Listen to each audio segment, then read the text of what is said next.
didn't think for a second that I would find 10 people as crazy as I in our little community. I think that 2 or 3 of them are crazier than me, which is a big statement. How long would it take you and a group of people to race around the world?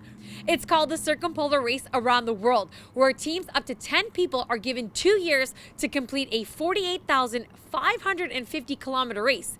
And guess what? A team in Kelowna finished first in just 115 days. If you asked me on September 1st if we would be the guys that won the thing overall, I'd have said, you're nuts. I know some people were in it. I know how heavy they are endurance athletes. I went, not hope. But as we edged on, we just continued to grow our lead. And everybody contributed. My girlfriend's mom, she's like, Aaron, you should join this little competition that we're doing. I'm like, all right, whatever. I didn't even really ask about it, but we're apparently going around the world. So I was just like, yeah, that sounds like fun.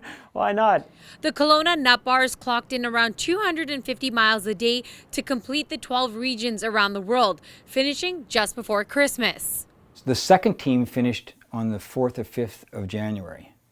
And that team is comprised of 8 Ironman triathletes that I personally know. The third team is finishing probably in the next 4 or 5 days. So if you think about that for a second, we finished for Christmas, and the third team has not yet finished this event. Everybody's taken the same route. Everybody's rode the same miles.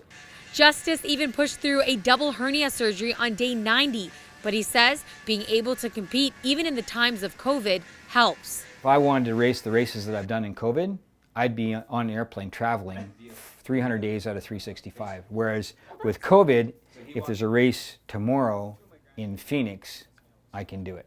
It's my mental reset. So I can have the world's worst day. I can have the world's best day. Doesn't really matter what's going on.